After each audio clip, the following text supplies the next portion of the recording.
Praise the lord. దేవుని నామమునకు మహిమ కలుగును గాక. ప్రసంగి గ్రంథము 5వ అధ్యాయము. నీవు దేవుని మందిరమునకు పోవునప్పుడు నీ ప్రవర్తన జాగ్రత్తగా చూచుకొనుము. బుద్ధిహీనులు అర్పించినట్లుగా బలి అర్పించుట కంటే సమీపించి ఆలకించుట శ్రేష్టము. వారు తెలియకే దుర్మార్గపు పనులు చేయదు. నీవు దేవుని సన్నిధిని అనాలోచనగా పలుకుటకు నీ హృదయమును త్వరపడనీయక నీ నోటిని కాచుకొమ్ము. దేవుడు ఆకాశమందున్నాడు, నీవు భూమి మీద ఉన్నావు, కావున నీ మాటలు కొద్దిగా ఉండవలెను. విస్తారమైన పనిపాటల వలన స్వప్నము పుట్టును, పెక్కు మాటలు పలుకువాడు బుద్ధిహీనుడగును. నీవు దేవునికి మొక్కుబడి చేసుకునే ఎడల దాన్ని చెల్లించుటకు ఆలస్యము చేయకుము.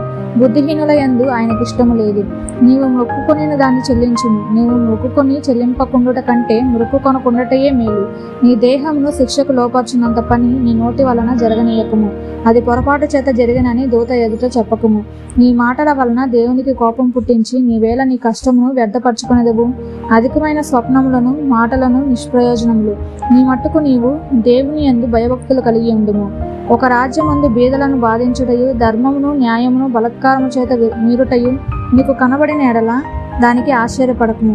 అధికారం నొందిన వారి మీద మరి ఎక్కువ అధికారం నొందిన వారు ఉన్నారు, మరి ఎక్కువైన అధికారం నొందినవాడు వారికి పైగా ఉన్నాడు. ఏ దేశంలో రాజు భూ విషయమై శ్రద్ధ పుచ్చుకొనునో ఆ దేశమునకు సర్వ విషయముల యందు మేలు కలుగును. ద్రవ్యమును అపేక్షించువాడు ద్రవ్యం చేత తృప్తి నొందడు, ధన సమృద్ధిని అపేక్షించువాడు దాని చేత తృప్తి నొందడు. ఇదియు వ్యర్థము. ఆస్తి ఎక్కువైన ఎడల దాన్ని భక్షించువారును ఎక్కువగుదురు. కన్నులారా చూచుటయేగాక ఆస్తిపరునికి తన ఆస్తి వలన ప్రయోజనమేమి? కష్టజీవులు కొద్దిగా తినినను ఎక్కువగా తినినను సుఖనిద్ర నొందుదురు. అయితే ఐశ్వర్యవంతులకు తమ ధన సమృద్ధి చేత నిద్ర పట్టదు. సూర్యుని కింద మనసునకు ఆయాస్కరమైనదొకటి జరుగుట నేను చూచుకుని, అదేదనగా ఆస్తి కలవాడు తన ఆస్తిని దాచిపెట్టుకొని తనకు నాశనము తెప్పించుకును. అయితే ఆ ఆస్తి దురదృష్టం వలన నశించిపోవును. అతడు పుత్రులు గలవాడైనను అతని చేతిలో ఏమీ లేకపోవును. వాడు ఏ ప్రకారంగా తల్లి గర్భం నుండి వచ్చినో ఆ ప్రకారంగానే తాను వచ్చినట్లే దిగంబరిగానే మరలా పోవును. తాను ప్రయాసపడి చేసుకొనిన దానిలో ఏదైనాను చేత పట్టుకొని పోడు. అతడు వచ్చిన ప్రకారంగానే మరలా పోవును.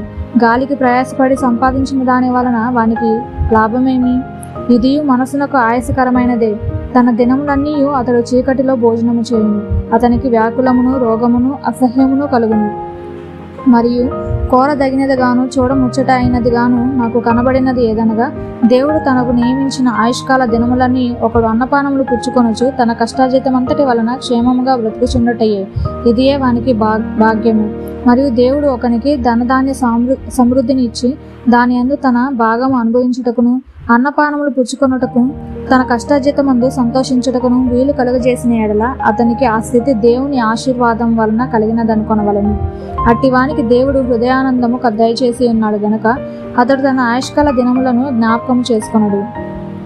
6వ అధ్యాయము. సూర్యుని కింద దురవస్థ ఒకటి నాకు కనబడెను. అది మనుషులకు బహు విశేషముగా కలుగుచున్నది. ఏమనగా, దేవుడు ఒకనికి ధనధాన్య సమృద్ధిని ఘనతను అనుగ్రహించును. అతడేమి కోరినను అది అతనికి తక్కువ కాకుండాను. అయినను దానిని అనుభవించుటకు దేవుడు వానికి శక్తిని అనుగ్రహింపడు.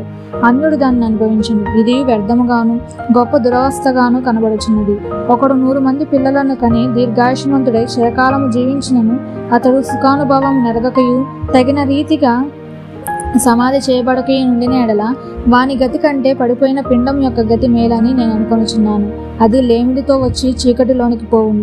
దాని పేరు చీకటి చేత కమ్మబడును. అది సూర్యుని చూచినది కాదు, ఏ సంగతియు దానికి తెలియదు. అతని గతి కంటే దాని గతి నెమ్మది గలది. అట్టివాడు 2000 సంవత్సరములు బ్రతికి మేలు కానకయున్న ఎడల వాని గతి అంతే. అందరూ ఒక స్థలమునికే వెళ్ళుదురు గదా. మనుషుల ప్రయాసమంతయు వారి నోటికే గదా. అయినను వారి మనసు సంతుష్టి నొందదు. బుద్ధిహీనుల కంటే జ్ఞానము విశేషమేమి? సజీవుల ఎదుట బ్రతక నేర్చిన భేదవారికి కలిగిన విశేషమేమి? మనస్సు అడియాసలు కలిగి తిరుగులాడుట కన్నా ఎదుటనున్న దానిని అనుభవించటం మేలు. ఇదియు వ్యర్థమే, గాలికై ప్రయాసపడినట్టే. ముందుండినది బహుకాలం క్రిందనే తెలియబడిను. ఆయా మనుషులు ఎట్టివారొగుదురో అది నిర్ణయమాయను. తమ కంటే బలవంతుడైన వారితో వారు వ్యాజ్యమాడజాలరు. పలకబడిన మాటలలో నిరర్థకమైన మాటలు చాలా ఉండును. వాటి వలన నరులకేమి లాభము? నీడవలే తమ దినములన్నీ వ్యర్థముగా గడుపుకొను మనుషుల బ్రతుకునందు ఏది వారికి క్షేమకరమైనదో ఎవరికి తెలియను? వారు పోయిన తర్వాత ఏమి సంభవించునో వారితో ఎవరు చెప్పగలరు? 7వ అధ్యాయము. సుగంధ తైలము కంటే మంచి పేరు మేలు, ఒకని జన్మదినము కంటే మరణ దినమే మేలు. విందు జరుగుచున్న ఇంటికి పోవుట కంటే ప్రలాపించుచున్న వారి ఇంటికి పోవుట మేలు. ఏలయనగా మరణము అందరికీ వచ్చును గనుక బ్రతుకువారు దానిని మనస్సును పెట్టరు. నవ్వుట కంటే దుఃఖపడుట మేలు, ఏలయనగా భిన్నమైన ముఖము హృదయంను గుణపరుచును. జ్ఞానుల మనసు ప్రలాపించి వారి ఇంటి మీద నుండును, అయితే బుద్ధిహీనుల తలంపు సంతోషించి వారి మధ్య నుండును. బుద్ధిహీనుల పాటలు వినుట కంటే జ్ఞానుల గద్దెంపు వినుట మేలు, ఎలయనగా బాణ కింద చిటపటయను చితుకుల మంట ఎట్టిదో బుద్ధిహీనుల నవ్వు అట్టిదే, ఇదియు వ్యర్థము. అన్యాయము చేయుట వలన జ్ఞానులు తమ బుద్ధిని కోల్పోవుదురు. లంచము పుచ్చుకొనుట చేత మనసు చెడును. కార్యారంభము కంటే కార్యాంతము మేలు, అహంకారము గలవాని కంటే శాంతము గలవాడు శ్రేష్ఠుడు. ఆత్రపడి కోపపడవద్దు, బుద్ధిహీనులు అంతరింద్రియములందు కోపము సుఖనివాసము చేయును. ఈ దినముల కంటే మునుపటి దినములు ఏల క్షేమకరములు అని అడగవద్దు. ఈ ప్రశ్న వేయట జ్ఞానయుక్తము కాదు. జ్ఞానము స్వాస్యమంత ఉపయోగము, సూర్యుని కింద బ్రతుకు వారికి అది లాభకరము. జ్ఞానము ఆశ్రయాస్పదము, ద్రవ్యము ఆశ్రయాస్పదము, అయితే జ్ఞానము దాని పొందిన వారి ప్రాణమును రక్షించును. ఇదే జ్ఞానము వలన కలుగు లాభము. దేవుని క్రియలను ధ్యానించును, ఆయన వంకరగా చేసిన దానిని ఎవడు చక్కపరచును. సుఖదినమునందు సుఖముగా ఉండుము, ఆపద్దినమునందు యోచించుము. తాము చనిపోయిన తర్వాత జరుగుదానిని నరులు తెలుసుకొనకుండానట్లు దేవుడు సుఖదుఖములను జతపరిచి ఉన్నాడు. నా వ్యర్థ సంచారముల కాలంలో నేను వీటన్నిటినీ చూచితిని. నీతిని అనుసరించి నశించిన నీతిమంతులు కలరు, దుర్మార్గులైండియు చిరాయువులై దుష్టులను కలరు. అధికముగా నీతిమంతుడివై ఉండకము, అధికముగా జ్ఞానివి కాకుము. నిన్ను నీవేళ నాశనము చేసుకుందువు. అధికముగా దుర్మార్గపు పనులు చేయకుము, బుద్ధిహీనముగా తిరగవద్దు. నీ కాలమునకు ముందుగా నీవేళ చనిపోదువు. నీవు దీని పట్టుకొని ఉండుటయు దాని చేయి విడవకుండుటయు మేలు. దేవుని యందు భయభక్తులు గలవాడు వాటన్నిటినీ కొనసాగించును. పట్టణమందుండు 10 మంది అధికారుల కంటే జ్ఞానము గలవానికి జ్ఞానమే ఎక్కువైన ఆధారము. పాపము చేయక మేలు చేయుచు నీతిమంతుడు భూమి మీద ఒకడైనను లేడు. నీ పనివాడు నిన్ను శపించుడా నీకు వినపడకుండానట్లు చెప్పుడు మాటలు లక్ష్య పెట్టకుము. నీవును అనేక మారులు ఇతరులను శపించితివని నీకే తెలిసి ఉన్నది కదా. ఇది అంతయు జ్ఞానము చేత నేను శోధించి చూచితిని. జ్ఞానాభ్యాసము చేసుకొందునని నేను అనుకుంటుని గాని అది నాకు దూరమాయని. సత్యమైనవి దూరముగాను బహులోతుగాను ఉన్నది, దాని పరిశీలన చేయగలవాడెవడు?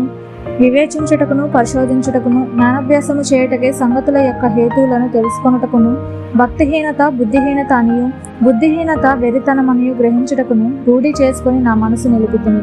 మరణము కంటే ఎక్కువ దుఃఖము కలిగించినది ఒకటి నాకు కనబడెను. అది వలల వంటిదై ఉరుల వంటి మనసును బంధకముల వంటి చేతులను కలిగిన స్త్రీ.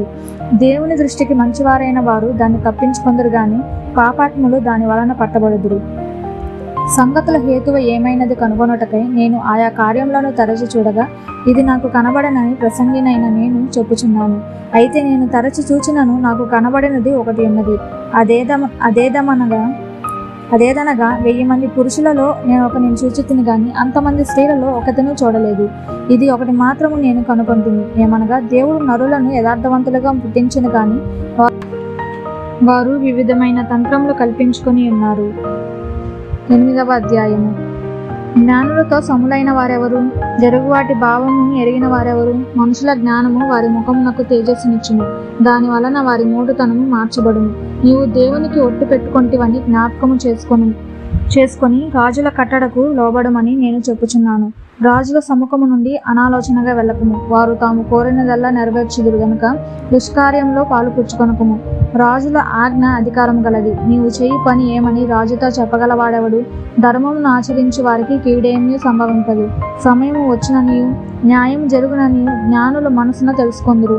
ప్రతి సంగతిని విమర్శించు సమయమును ఏర్పడి ఉన్నది, లేని ఎడల మనుషులు చేయు కీడు బహుభారమగును. సంభవింపబోవున్నది నరులకు తెలియదు, అది ఎలాగూ సంభవించినో వారికి తెలియజేయవారెవరు? గాలి విసరకుండా చేయుటకు గాలి మీద ఎవరికి అధికారము లేదు. మరణ దినము ఎవరికి వశము కాదు. ఈ దినమందు విడుదల దొరకదు, దౌష్టము దానిని అనుసరించి వారిని తప్పింపదు. సూర్యుని కింద జరుగు ప్రతి పనిని గూర్చి నేను మనసిచ్చి యోచన చేయుచుండగా ఇదంతయు నాకు తెలుసును. మరి ఒకని పైన అధికారియే తనకు హాని తెచ్చుకొనట కలదు. మరియు దుష్టులు క్రమంగా పాతిపెట్టబడి విశ్రాంతి నొందుటయు, న్యాయముగా నడుచుకున్న వారు పరిశుద్ధ స్థలమునకు దూరంగా కొనుకోబడి పట్టణస్థుల వలన మరోబడి ఉండుటయు నేను చూచితిని. ఇదియు వ్యర్థమే. దుష్క్రియకు తగిన శిక్ష శీఘ్రంగా కలగపోవట చూచి మనుషులు భయము విడిచి హృదయపూర్వకంగా దుష్క్రియలు చేయుదురు. పాపాత్ములు 100 మారులు దుష్కార్యం చేసి దీర్ఘాయుషమంతులైనను దేవుని యందు భయభక్తులు కలిగి ఆయన సన్నిధిని భయపడువారు క్షేమముగా నుందురనియు, భక్తిహీనులు దేవుని సన్నిధిని భయపడరు గనుక వారికి క్షేమము కలుగదనియు, వారు నీడ వంటి దీర్ఘాయును పొందకపోవుదురనియు నేను ఎరుగుదును. వ్యర్థమైనది మరి ఒకటి సూర్యుని కింద జరుగుచున్నది, అదేమనగా భక్తిహీనులకు జరిగినట్లుగా నీతిమంతులలో కొందరికి జరుగుచున్నది, నీతిమంతులకు జరిగినట్లుగా భక్తిహీనులలో కొందరికి జరుగుచున్నది. ఇదియు వ్యర్థమే అని నేను అనుకుంటుని. అన్నపానములు పుచ్చుకొని సంతోషించట కంటే మనుషులకు లాభకరమైనదొకటి లేదు గనుక సంతోషమును పొగడితిని. బ్రతికి కష్టపడవలనని దేవుడు వారికి నియమించిన కాలమంతయు ఇదియే వారికి తోడుగానున్నది. జ్ఞానాభ్యాసము చేయుటకును దివారాత్రులు కన్నులు నిద్ర కానకుండా మనుషులు జరిగించు వ్యాపారములను చూచుటకును నా మనసు నేను నిలుపగా దేవుడు జరిగించినదంతయు నేను కనుగొంటిని. మరియు సూర్యుని కింద జరుగు క్రియలు మనుషులు కనుగొనలేరనియు, కనుగొనవలనని మనుషులు ఎంత ప్రయత్నించినను వారు కనుగొనట లేదనియు, వారు తెలుసుకొనవలనని జ్ఞానులు పూనుకొనినను వారైనను కనుగొనజాలరని నేను తెలుసుకుంటుని. 9వ అధ్యాయము. నీతిమంతులను జ్ఞానులను వారి క్రియలను దేవుని వశమున సంగతి, స్నేహము చేయుటైనను ద్వేషించుటైనను మనుషుల వశము లేదను సంగతిని, అది అంతయు వారి వలన కాదను సంగతిని పూర్తిగా పరిశీలన చేయుటకై నా మనసు నిలిపి నిదానింపబూనుకొంటిని. సంభవించినవి అన్నీయు అందరికీ ఏకరీతిగానే సంభవించును. నీతిమంతులకును దుష్టులకును, మంచివారికిని పవిత్రులకును అపవిత్రులకును, బలులు అర్పించిన వారికిని బలులు అర్పింపని వారికిని గతి ఒకటే. మంచివారికి ఎలాగునో పాపాత్ములకును అలాగుననే తటస్థించును. ఒట్టు పెట్టుకుని వారికి ఎలాగునో ఒట్టుకు భయపడు వారికిని అలాగుననే జరుగును. అందరికీ ఒకటే గతి సంభవించును. సూర్యుని కింద జరుగు వాటన్నిటిలో ఇది బహు దుఃఖకరము. మరియు నరుల హృదయము చెడుతనముతో నిండి ఉన్నది. వారు బ్రతుకు కాలమంతయు వారి హృదయం నందు వెర్రితనముండును. తరువాత వారు మృతుల ఎదుకు పోవుదురు. ఇది దుఃఖకరము. బ్రతికి ఉండు వారితో కలిసిమెలిసి ఉన్న వారికి ఆశ కలదు. చచ్చిన సింహము కంటే బ్రతికి ఉన్న కుక్క మేలు గదా. బ్రతికి ఉండి వారు తాము చతురని ఎరుగుదురు, అయితే చచ్చిన వారు ఏమీ ఎరుగరు. వారి పేరు మరవబడి ఉన్నది, వారికి ఇక ఏ లాభమును కలగదు. వారికి ప్రేమింపరు, పగ పెట్టుకొనరు, అసూయపడరు. సూర్యుని కింద జరుగు వాటిలో దేని యందును వారికి ఇక ఎప్పటికీ వంతు లేదు. నీవు పోయి సంతోషంగా నీ అన్నము తినుము, ఉల్లాసపు మనసుతో నీ ద్రాక్షరసము త్రాగుము. ఇదివరకే దేవుడు నీ క్రియలను అంగీకరించను.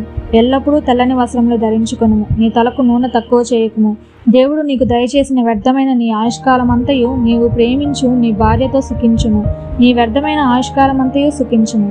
ఈ బ్రతుకునందు నీవు కష్టపడి చేసుకొనిన దాని అంతటికి అదే నీకు కలుగు భాగము. చేయుటకు నీ చేతికి వచ్చిన ఏ పని అయినను నీ శక్తి లోపం లేకుండా చేయుము.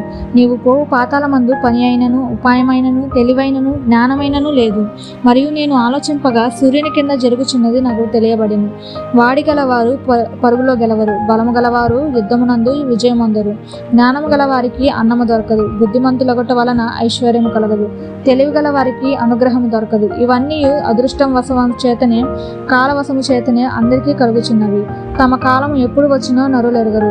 చేపలు బాధాకరమైన వలయందు చెక్కబడినట్లును పిట్టలు వలలో పట్టబడినట్లును అశుభకాలమున హఠాత్తుగా తమకు చేటు కలుగునప్పుడు వారును చిక్కబడుదురు. మరియు నేను జరుగు దీనిని చూచి ఇది జ్ఞానమని తలంచితిని. ఇది నా దృష్టికి గొప్పదిగా కనబడెను. ఏమనగా ఒక చిన్న పట్టణం ఉండెను, దాని యందు కొద్దిమంది కాపురం ఉండేది. దాని మీదకి గొప్ప రాజు వచ్చి దాని ముట్టడి వేసి దాని ఎదుట గొప్ప బురుజులు కట్టించెను. అయితే అందులో జ్ఞానము గల ఒక బీదవాడు ఉండి తన జ్ఞానము చేత ఆ పట్టణమును రక్షించెను. అయినను ఎవరునూ ఆ బీదవాణిని జ్ఞాపకం ఉంచుకొనలేదు. కాగా నేను ఇట్లా అనుకుంటుని, బలము కంటే జ్ఞానము శ్రేష్టమే గాని బీదవారి జ్ఞానము తృణీకరింపబడును. వారి మాటలు ఎవరునూ లక్ష్యం చేయరు. బుద్ధిహీనులలో ఏలువాని కేకల కంటే మెల్లగా వినబడిన జ్ఞానుల మాటలు శ్రేష్టములు. యుద్ధాయుధముల కంటే జ్ఞానము శ్రేష్టము. ఒక పాపాత్ముడు అనేకమైన మంచి పనులు చెరుపును. 10వ అధ్యాయము. బుక్కావాని తైలంలో చచ్చిన ఈగలు పడుట చేత అది చెడవాసను కొట్టును. కొంచెము బుద్ధిహీనత త్రాసులో ఉంచినడలా జ్ఞానమును ఘనతను తేలగొట్టును. జ్ఞాని యొక్క హృదయము అతని కుడి చేతిని ఆడించును, బుద్ధిహీనుని హృదయము అతని ఎడమ చేతిని ఆడించును. బుద్ధిహీనుడు తన ప్రవర్తనను గురించి అధైర్యపడి తాను బుద్ధిహీనుడనని అందరికీ తెలియజేయును. ఏలువాడు నీ మీద కోపపడిన ఎడల నీ ఉద్యోగము నుండి నీవు తొలగిపోకుము. ఓర్పు గొప్ప ద్రోహ కార్యములు జరగకుండా చేయును. పొరపాటున అధిపతి చేత జరుగు దుష్కార్యం ఒకటి నేను సూచితిని. ఏమనగా బుద్ధిహీనులు గొప్ప ఉద్యోగంలో ఉంచబడుటయు, జ్ఞానులు కింద కూర్చుండుటయు, పగవారు గుర్రముల మీద కూర్చుండుటయు, అధిపతులు సేవకుల వలె నేల నడుచుటయు నాకు అగపడింది. గొయ్యి తవ్వువాడు దానిలో పడును, కంచె కొట్టువానిని పాము కరుచును. రాళ్ళు దొల్లించువాడు వాటి చేత గాయమునందును, చెట్లు నరుకువాడు దాని వలన అపాయము తెచ్చుకొనును. ఇనుప ఆయుధమును ముద్దుగా ఉన్నప్పుడు దానికి పదును చేయని ఎడల పనిలో ఎక్కువ బలము వినియోగింపవలను. అయితే కార్యసిద్ధికి జ్ఞానమే ప్రధానము. మంత్రపు కట్టు లేక పాము కరిచిన ఎడల మంత్రగాని చేత ఏమీ కాదు.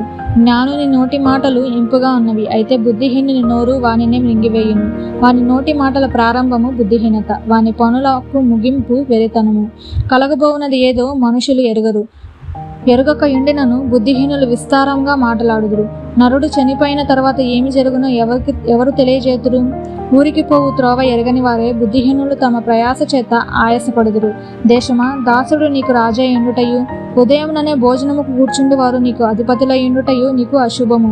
దేశమా, నీ రాజు గొప్ప ఇంటివాడై ఉండుటయు, నీ అధిపతులు మత్తులగుటకు కాక బలము నొందుటకై అనుకూల సమయమున భోజనము కూర్చుండి వారై ఉండుటయు నీకు శుభము. సోమరితనము చేత ఇంటి కప్పు దిగబడిపోవును, చేతుల బద్ధకము చేత ఇల్లు కురియును. నవ్వులాటలు పుట్టించుటకై వారు విందు చేయుదురు. ద్రాక్షరసము పానము వారి ప్రాణమునకు సంతోషకరము, ద్రవ్యము అన్నిటికీ అక్కరకు వచ్చును. నీ మనస్సునందైనను రాజును శపింపవద్దు, నీ పడక గదిలోనైనను ఐశ్వర్యవంతులను శపింపవద్దు. ఏలయనగా ఆకాశ పక్షులు సమాచారము కొనిపోవును, రెక్కలు గలది సంగతి తెలుపును. 11వ అధ్యాయము. నీ ఆహారమును నీళ్ళ మీద వేయుము, చాలా దినములైన తరువాత అది నీకు కనబడును. 7 ఎనుమండుగురికి భాగము పంచిపెట్టుము. భూమి మీద ఏమి కీడు సంభవించునో నీవెరుగవు. మేఘములు వర్షముతో నిండియుండగా అవి భూమి మీద దాని పోయును. రాను దక్షిణముగా పడినను ఉత్తరముగా పడినను అది పడిన చోటనే ఉండును. గాలిని గుర్తుపట్టువాడు విత్తడు, మేఘములను కనిపెట్టువాడు పోయడు. చూలాలి గర్భమందు ఎముకలు ఏ రీతిగా ఎదుగునది నీకు తెలియదు. గాలి ఏ త్రోవను వచ్చునో నీవెరుగవు. అలాగుననే సమస్తమును జరిగించి దేవుని క్రియలను నీవెరుగవు. ఉదయమందు విత్తనమును విత్తుము, అస్తమయమందును నీ చేయి వెనుక తీయక విత్తుము. అది ఫలించునో ఇది ఫలించునో, లేక రెండును సరి సమానముగా ఎదుగునో నీవెరుగవు. వెలుగు మనోహరమైనది, సూర్యుని చూచుట కన్నులకు ఇంపుగానున్నది. ఒకడు చాలా సంవత్సరములు బ్రతికిన ఎడల చీకటి గల దినములు అనేకములు వచ్చునని ఎరిగి ఉండి తాను బ్రతుకు దినములని సంతోషముగా ఉండవలెను. రాబోవున్నదంతయు వ్యర్థము. యవనుడా, నీ యవన కాలమందు సంతోషపడుము, నీ యవన కాలమందు నీ హృదయమును సంతుష్టిగా ఉండుము. నీ కోరిక చొప్పునను నీ దృష్టి యొక్క ఇష్టము చొప్పునను ప్రవర్తింపుము. అయితే వీటన్నిటిని బట్టి దేవుడు నిన్ను తీర్పులోనికి తెచ్చునని జ్ఞాపకం ఉంచుకొనుము. లేత వయస్సును నడిప్రాయమును గతించిపోయినవి గనుక నీ హృదయంలో నుండి వ్యాకులము తొలగించుకొనుము, నీ దేహమును చెరుపుదాన్ని తొలగించుకొనుము. 12వ అధ్యాయము. దుర్దినములు రాకముందే, ఇప్పుడు వీటి యందు నాకు సంతోషము లేదని నీవు చెప్పు సంవత్సరములు రాకముందే, తేజస్సునకును సూర్యచంద్ర నక్షత్రములకును చీకటి కమ్మకు ముందే, వాన వెలిసిన తర్వాత మేఘములు మరలా రాకముందే, నీ బాల్య దినముల యందే నీ సృష్టికర్తను స్మరణకు తెచ్చుకొనుము. ఆ దినమున ఇంటి కావలి వారు వణుకుదురు, బలిష్ఠులు వంగుదురు, విసరువారు కొద్దిమంది ఒకటి చేత పని చాలించుకొందురు. కిటికీలో గుండా చూచువారు కానలేక ఇందురు. తెరగటి రాళ్ల ధ్వని తగ్గిపోవును, వీధి తలుపులు మూయబడును, పెట్టె యొక్క కోతకు ఒకడు లేచును. సంగీతమును చేయు స్త్రీలను నాదము చేయు వారందరూ నిశ్శబ్దంగా ఉంచబడుదురు, ఎత్తుచోటులకు భయపడుదురు. మార్గముల యందు భయంకరమైనవి కనబడును. బాదము వృక్షము పువ్వులు పూయును, మిడత బరువుగా ఉండును, బుడ్డబురసకాయ పగులును. ఎలయనగా ఒకడు తన నిత్యమైన ఉనికి పట్టునకు పోవుచున్నాడు. వాని నిమిత్తము ప్రలాపించువారు వీధులలో తిరుగుదురు. వెండి త్రాడు విడిపోవును, బంగారు గిన్నె పగిలిపోవును, దారి యొక్క కొండ పగిలిపోవును, బావి యొద్ద చక్రము పడిపోవును. మన్నైనది వెనుకటి వలె మరలా భూమికి చేరును, ఆత్మ దాన్ని దయచేసిన దేవుని యొద్దకు మరలా పోవును.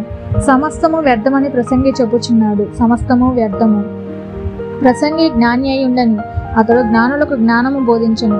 అతడు ఆలోచించి సంగతులు పరిశీలించి అనేక సామెతలను అనుక్రమపరచెను. ప్రసంగి ఇంపైన మాటలు చెప్పుటకు పూనుకొనెను, సత్యమును గుచ్చిన మాటలు యథార్థ భావంతో వ్రాయుటకు పూనుకొనెను. జ్ఞానులు చెప్పు మాటలు ములుకొలల వలెను చక్కగా కూర్చబడి బిగగొట్టిన మేకుల వలె ఉన్నవి. అవి ఒక కాపరి వలన అంగీకరింపబడినట్టున్నవి. ఇదియుగాక నా కుమారుడా, హితోపదేశములు వినుము. పుస్తకములు అధికముగా రచింపబడును, దానికి అంతమే లేదు. విస్తారంగా విద్యాభ్యాసము చేయుట దేహమునకు ఆయాసకరము. ఇదంతే వినిన తర్వాత తేలిన ఫలితార్థం ఇదే: దేవుని యందు భయభక్తులు కలిగి ఉండి ఆయన కట్టడలను అనుసరించి నడుచుకొని చుండవలెను. మానవ కోటికి ఇదియే విధి. గూఢమైన ప్రతి అంశమును గురించి దేవుడు విమర్శ చేయనప్పుడు ఆయన ప్రతి క్రియను అది మంచిదే గాని చెడ్డదే గాని తీర్పులోనికి తెచ్చును. ఆమేన్. పరమగీతము 1వ అధ్యాయం. సొలొమోను రచించిన పరమగీతము. నోటి ముద్దులతో అతడు నన్ను ముద్దు పెట్టుకొనును గాక. నీ ప్రేమ ద్రాక్షారసము కన్నా మధురము. నీవు పూసుకొన్న పరిమళ తైలము సువాసన గలది. నీ పేరు కోయబడిన పరిమళ తైలముతో సమానము. కన్యకలు నిన్ను ప్రేమించెదరు. నన్ను ఆకర్షించుము, మేము నీ యొద్దకు పరిగెత్తి వచ్చెదము. రాజు తన అంతఃపురములోనికి నన్ను చేర్చుకొనును. నిన్ను బట్టి మేము సంతోషించి ఉత్సహించదము. ద్రాక్షారసము కన్నా నీ ప్రేమను ఎక్కువగా స్మరించదము. యథార్థమైన మనసుతో వారు నిన్ను ప్రేమించుచున్నారు. యెరూషలేము కుమార్తెలారా, నేను నల్లని దాననైనను సౌందర్యవంతురాలను. కేదారు వారి గుడారము వలెను, సొలొమోను నగరు తెరల వలెను నేను సౌందర్యవంతురాలను. నల్లని దాననని నన్ను చిన్న చూపులు చూడకుడి. నేను ఎండ తగిలిన దానను. నా సహోదరులు నా మీద కోపించి నన్ను ద్రాక్ష తోటకు కావలి కత్తిగా నుంచిరి. అయితే నా సొంత తోటను నేను కాయకపోతిని. నా ప్రాణప్రియుడా, నీ మందను నీ వెచ్చట మేపుదువో, మధ్యాహ్నమున నీ వెచ్చట నీడకు వాటిని తోలుదువో నాతో చెప్పుము. ముసుగు వేసుకొనిన దాననై నీ జతకాండ్ల మందల యొద్ద నేనెందుకు ఉండవలను? నారీమణి సుందరి, అది నీకు తెలియకపోయినా మందల అడుగు జాడలను బట్టి నీవు పొమ్ము. మంద కాపురల గుడారముల యొద్ద నీ మేక పిల్లలను మేపుము. నా ప్రియురాల, ఫరో యొక్క రథస్వములతో నిన్ను పోల్చెదను. ఆభరణముల చేత నీ చెక్కిళ్లను, హారముల చేత నీ కంఠమును శోభిల్లుచున్నవి. వెండి పువ్వులు గల బంగారు సరములు మేము నీకు చేయింతుము. రాజు విందుకు కూర్చుండి ఉండగా నా పరిమళ తైలపు సువాసన వ్యాపించెను. నా ప్రియుడు నా రొమ్ముల నుండి గోపురసమంత సువాసన గలవాడు. నాకు నా ప్రియుడు ఎంగేది ద్రాక్షావనములోని కర్పూరపు పూగుత్తులతో సమానుడు. నా ప్రియురాల, నీవు సుందరివి, నీవు సుందరివి. నీ కన్నులు గువ్వ కండ్లు. నా ప్రియుడా, నీవు సుందరుడవు, అతి మనోహరుడవు. మన శయన స్థానము పచ్చని చోటు. మన మందిరముల దూలములు దేవదారు మ్రాణులు. మన వాసములు సరాలపు మ్రాణులు. 2వ అధ్యాయం. నేను షారోను పొలంలో పూయు పుష్పము వంటి దానము, లోయలలో పుట్టు పద్మము వంటి దానము. బలు రక్కాసి చెట్లలో వల్లి పద్మము కనబడునట్లు స్త్రీలలో నా ప్రియురాలు కనబడుచున్నది. అడవి వృక్షములలో జల్దరు వృక్షం ఎట్లున్నదో పురుషులలో నా ప్రియుడు అట్లున్నాడు. ఆనందభరితనై నేను అతని నీడను కూర్చుంటిని. అతని ఫలము నా జిహ్వకు మధురము. అతడు నన్ను ఇందుశాలకు తోడుకొని పోయెను. నా మీద ప్రేమను ధ్వజముగా ఎత్తెను. ప్రేమాతిశయం చేత నేను మూర్ఛిల్లుచున్నాను. ద్రాక్ష పండ్లు ఎడలు పెట్టి నన్ను బలపరచుడి. జల్దరు పండ్లు పెట్టి నన్ను ఆదరించుడి. అతని ఎడమ చెయ్యి నా తల కిందనున్నది. కుడి చేత అతడు నన్ను కౌగిలించుకొనుచున్నాడు. యెరూషలేము కుమార్తెలారా, పొలములోని ఇరులను బట్టియు లేళ్లను బట్టియు మీ చేత ప్రమాణము చేయించుకొని ప్రేమకు ఇష్టమగు వరకు మీరు లేపకయు కలతపరచకయు నుండుడని మిమ్మను బతిమాలు కొనుచున్నాను. ఆలకించుడి, నా ప్రియుని స్వరము వినబడుచున్నది. ఇదిగో అతడు వచ్చుచున్నాడు. గంతులు వేయుచు కొండల మీదను ఎగసి దాటుచు మెట్టల మీదను అతడు వచ్చుచున్నాడు. నా ప్రియుడు ఇరివలేనున్నాడు, లేడి పిల్లవలేనున్నాడు. ఇదిగో అదిగో మన గోడకు వెలిగా అతడు నిల్చుచున్నాడు. కిటికీ గుండా చూచుచున్నాడు.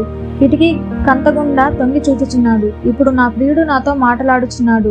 నా ప్రియురాలా సుందరవతి, లెమ్ము రమ్ము. చలికాలము గడిచిపోయేను, వర్షాకాలము తీరిపోయేను, వర్షమిక రాదు. దేశమంతటా పువ్వులు పూసి ఉన్నవి. పిట్టలు కోలాహలము చేయు కాలము వచ్చును. పావురస్వరము మన దేశంలో వినబడుచున్నది. అంజురపు కాయలు పక్వమగుచున్నవి. ద్రాక్ష చెట్లు పూత పట్టి సువాసన నిచ్చుచున్నవి. నా ప్రియురాల సుందరవతి, లెమ్ము రమ్ము. బండ సందులలో ఎగురు నా పావురమా, పేటబీటలను ఆశ్రయించు నా పావురమా. నీ స్వరము మధురము, నీ ముఖము మనోహరము. నీ ముఖము నాకు కనబడనిమ్ము, నీ స్వరము నాకు వినబడనిమ్ము. మన ద్రాక్ష తోటలు పూత పట్టి ఉన్నవి. ద్రాక్ష తోటలను చెరుపు నక్కలను పట్టుకొనుడి. సహాయము చేసి గుంట నక్కలను పట్టుకొనుడి. నా ప్రియుడు నావాడు, నేను అతని దానను. పద్మములున్న చోట అతడు మందను మేపుచున్నాడు. చల్లని గాలి వీచు వరకు, నీడలు లేకపోవు వరకు ఇర్రివలెను లేడి పిల్లవలెను కొండబాటల మీద త్వరపడి రమ్ము. 3వ అధ్యాయము. రాత్రివేళ పరుండియుండి నేను నా ప్రాణప్రియుని వెతికినను అతడు కనబడకయుండెను. నేనిప్పుడే లేచెదను, పట్టణం వెంబడిపోయి వెతికెదను. సంత వీధులలోను రాజవీధులలోనూ తిరుగుదును. నా ప్రాణప్రియుని వెతుకుదును అని నేను అనుకొంటిని. నేను వెతికినను అతడు కనబడలేదు. పట్టణమందు సంచరించు కావలి వారు నాకెదురు పడగా, మీరు నా ప్రాణప్రియుని చూచిత్రా అని నేను అడిగి తిని.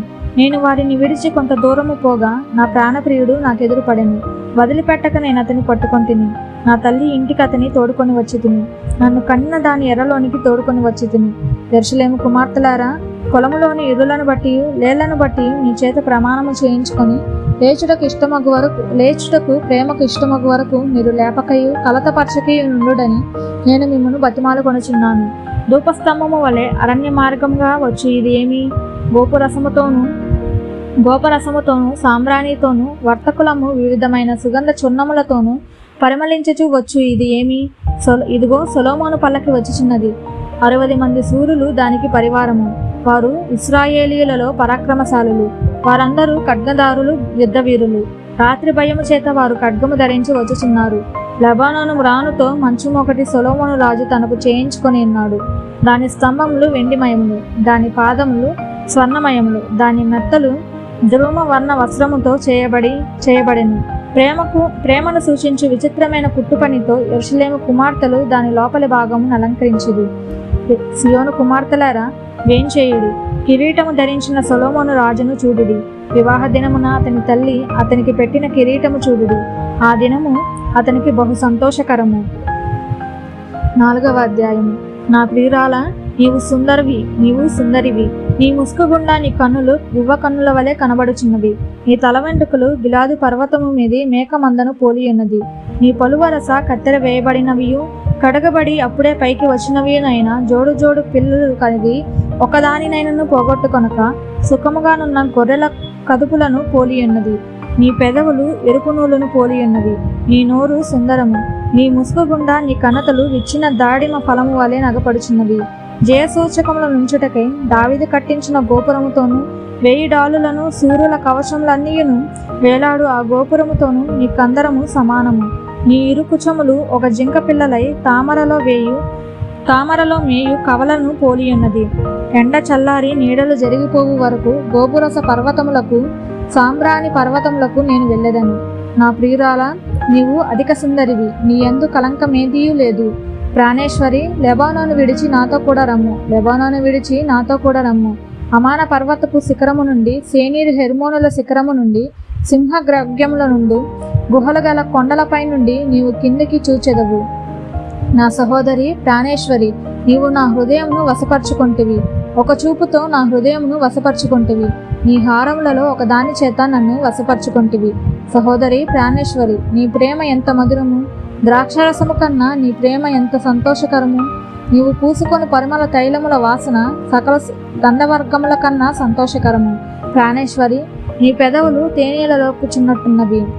నీ జిహ్వ క్రింద మధుర క్షీరములు కలవు. నీ వస్త్రముల సువాసన లెబానోను సువాసన వలె ఉన్నది. నా సహోదరి, నా ప్రాణేశ్వరి, మూయబడిన ఉద్యానవనము, మూతవేయబడిన జలకూపము, నీ చిగురులు దాడిమ వనము, వింతైన శ్రేష్ఠ ఫలవృక్షములు, కర్పూర వృక్షములు, జటామాంసి వృక్షములు, జటామాంసియు, కుంకుమయు, నిమ్మగడ్డియు, లవంగి పట్టయు, వివిధమైన పరిమళ తైల వృక్షములు, గోపురసమును, అగరు వృక్షములు, నానావిధ శ్రేష్ఠ పరిమళ ద్రవ్యములు.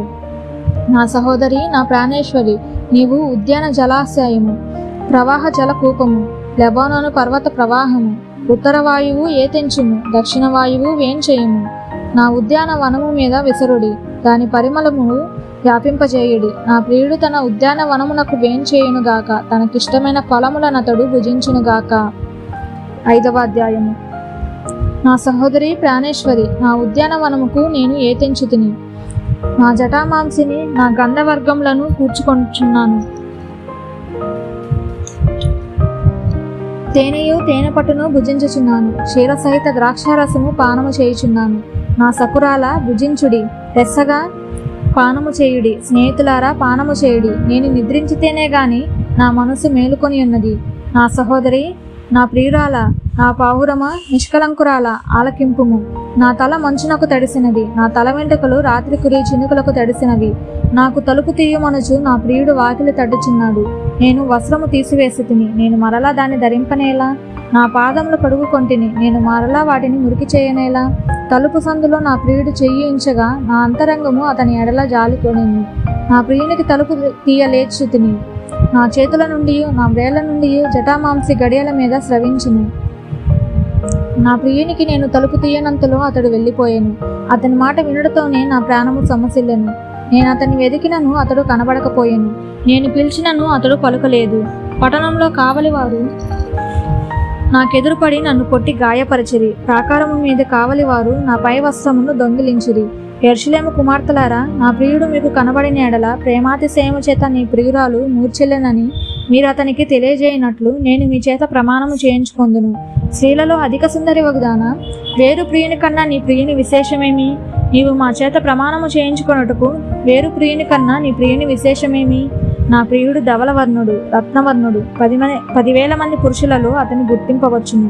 అతని శిరస్సు అపరంజి వంటిది, అతని తల వెంట్రుకలు కాకపక్షము వలె కృష్ణవర్ణములు, అతని నొక్కులుగా కనబడుచున్నవి. అతని నేత్రములు నదీ తీరములందుండు గుబ్బల వలె కనబడుచున్నవి. అవి పాలతో కడగబడినట్టున్నవి. అవి చక్కగా తాచిన రత్నముల వలె ఉన్నవి.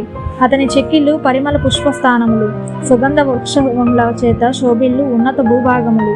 అతని పెదవులు పద్మముల వంటివి, ద్రవరూపక జటామాంసి వలె అవి పరిమళించును. అతని కరములు తర్షీషు రత్నభూషితమైన స్వర్ణగోళము వలె ఉన్నవి. అతని కాయము నీలరత్న ఖచ్చితమైన విచిత్రమగు దంతపు పనిగా కనబడుచున్నవి. అతని కాళ్ళు మేలిమి బంగారు మట్లయందు నిలిచిన చలువరాతి స్తంభం వలె ఉన్నవి. అతని వైఖరి లెబానోను పర్వత తుల్యము, అది దేవదారు వృక్షములంత ప్రసిద్ధము. అతని నోరు అతి మధురము, అతడు అతి కాంక్షణీయుడు. యెరూషలేము కుమార్తెలారా, ఇతడే నా ప్రియుడు, ఇతడే నా స్నేహితుడు. 6వ అధ్యాయం. స్త్రీలలో అధిక సుందరి వగుదానా, నీ ప్రియుడు ఎక్కడికి పోయెను? అతడే దిక్కునకు తిరిగెను?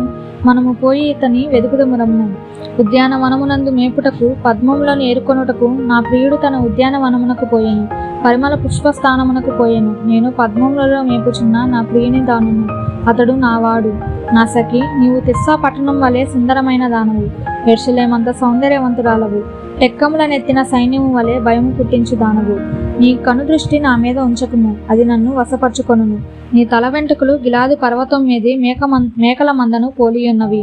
నీ పలువరస కత్తెర వేయబడినవియు కడగబడి ఇప్పుడే పైకి వచ్చినవియునై జోడు జోడు పిల్లలు కలిగి ఒకదానినైనను పోగొట్టుకొనక సుఖముగానున్న గొర్రెల కదుపులను పోలియున్నవి. నీ ముసుక గుండా నీ కన్నతలు విచ్చిన దాడిమ ఫలము వలె అగపడుచున్నవి. 60 మంది రాణులను, 8 మంది ఉపపత్నులను, లెక్కకు మించిన కన్యకలను కలరు.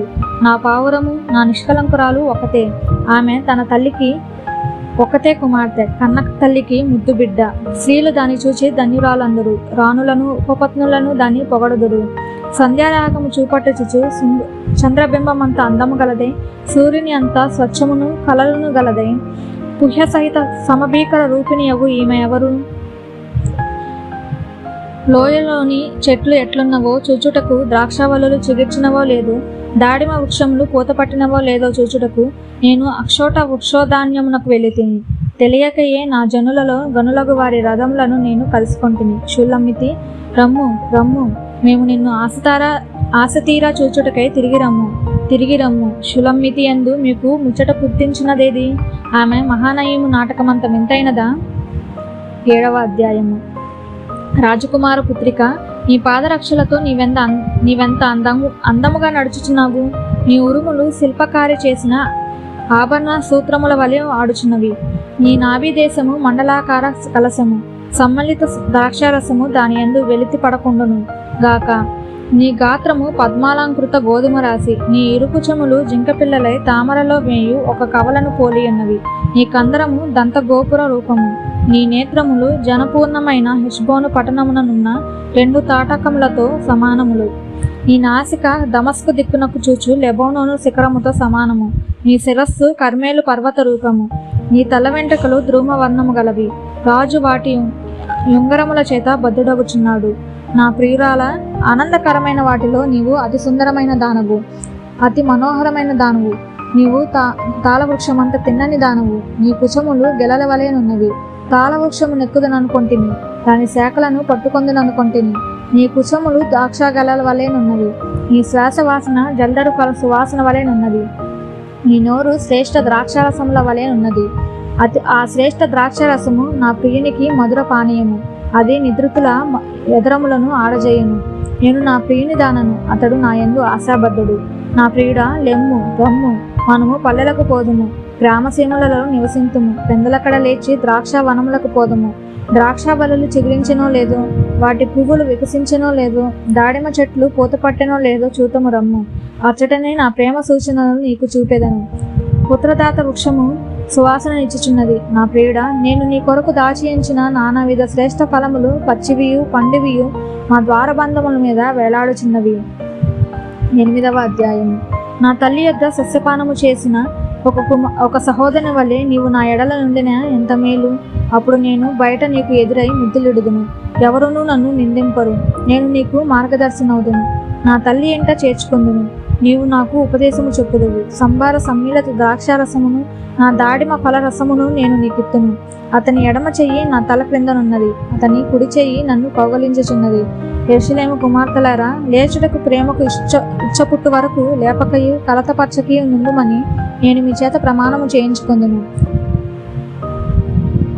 తన ప్రియుని మీద ఆనుకొని అరణ్య మార్గంగా వచ్చినది ఎవతే? జల్దరు వృక్షము కింద నేను నిన్ను లేపితిని. అచట నీ తల్లికి నీ వలన ప్రసవ వేదన కలిగిన. నిన్ను కనిన తల్లి ఇచ్చటనే ప్రసవ వేదన పడెను. ప్రేమ మరణమంత బలవంతమైనది, ఈర్ష్య పాతాళమంతా కఠోరమైనది. దాని జ్వాలలు అగ్నిజ్వాల సమములు, అది యెహోవా పుట్టించు జ్వాల. నీ హృదయము మీద నన్ను నామాక్షరముగా ఉంచును, నీ భుజమునకు నామాక్షరముగా నన్ను ఉంచును. అగాధ సముద్ర జలము ప్రేమను ఆర్పజాలదు, నది ప్రవాహములు దాన్ని ముంచివేయజాలవు.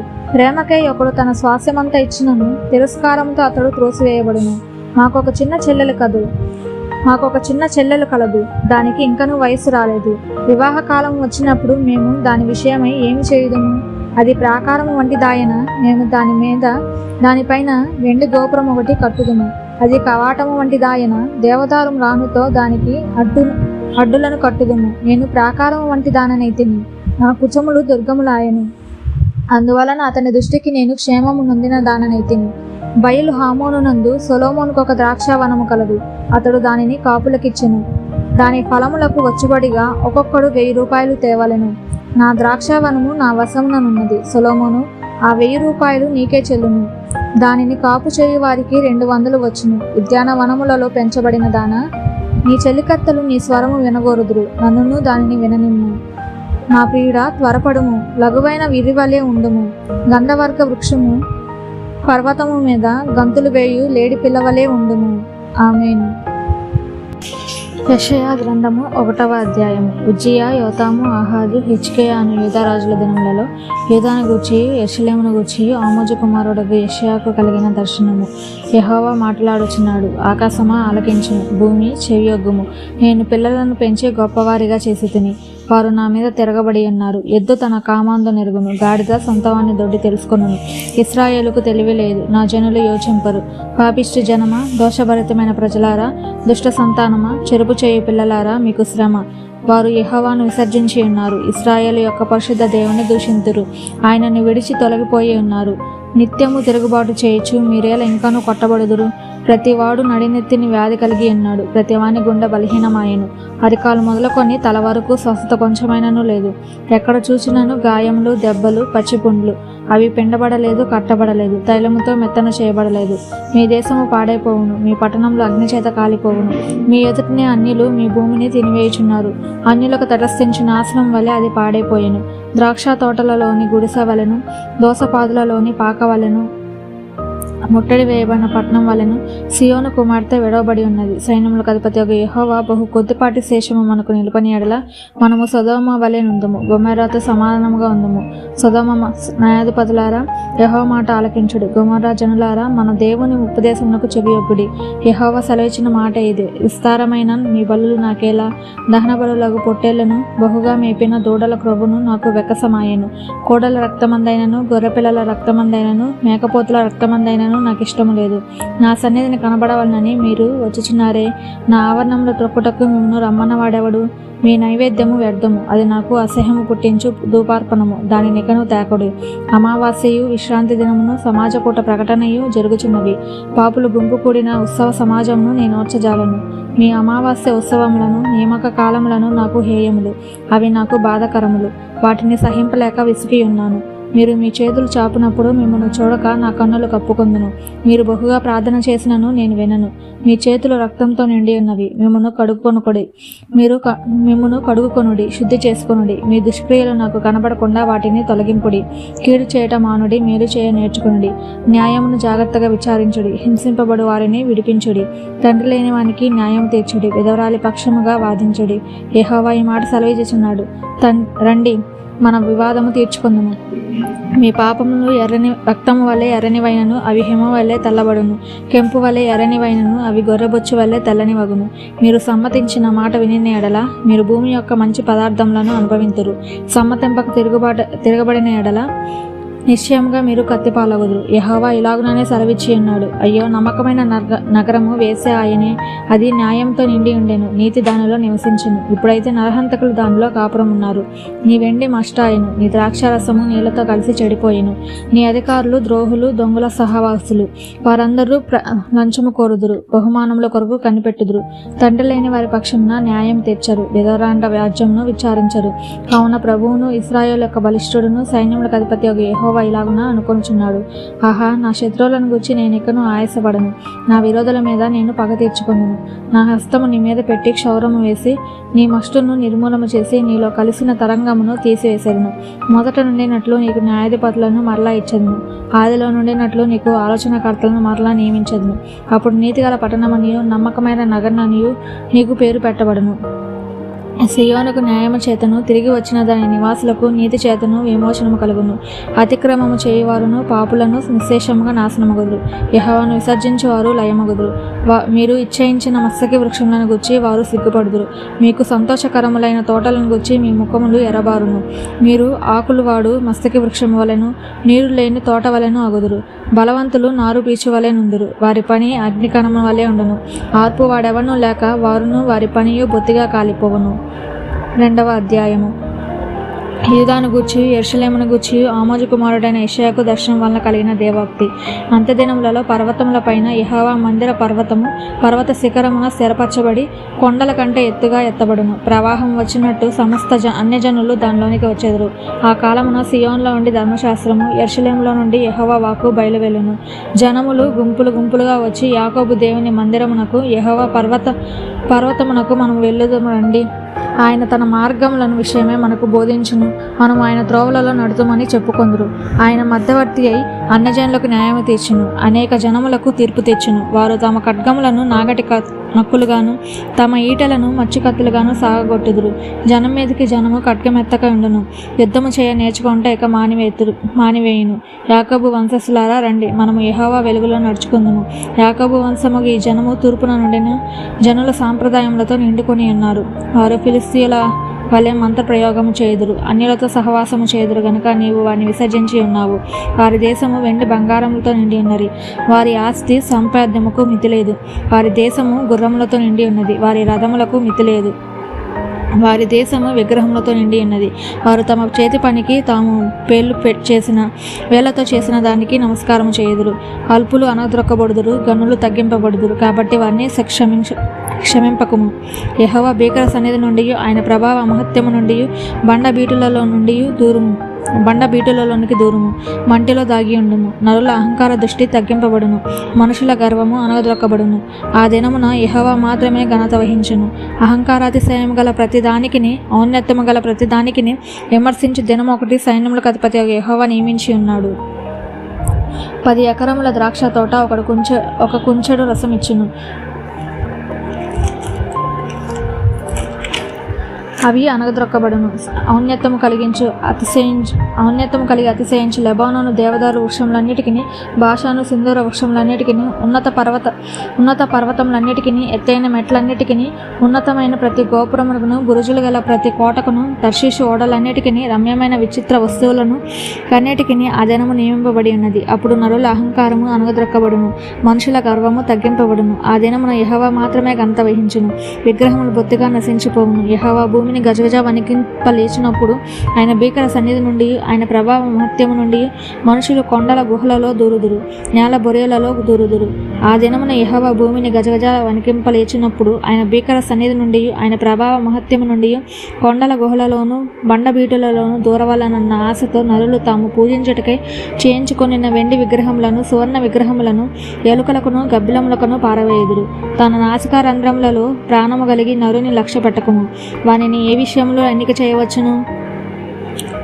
3వ అధ్యాయము. ఆలకించుడి. ప్రభువును సైన్యములకు అధిపతి యెహోవా పోషణమును పోషణాధారమును అన్నదానముల ఆధారమంతయు పోషణమంతయు సూరులను యోధులను న్యాయాధిపతులను ప్రవక్తలను సోదగాండ్లను పెద్దలను పంచదశాధిపతులను ఘనత వహించిన వారిని మంత్రులను శిల్పశాస్త్రులను ఎరిగిన వారిని మాంత్రికులను యెరూషలేములో నుండి యూదా దేశంలో నుండి తీసివేయును.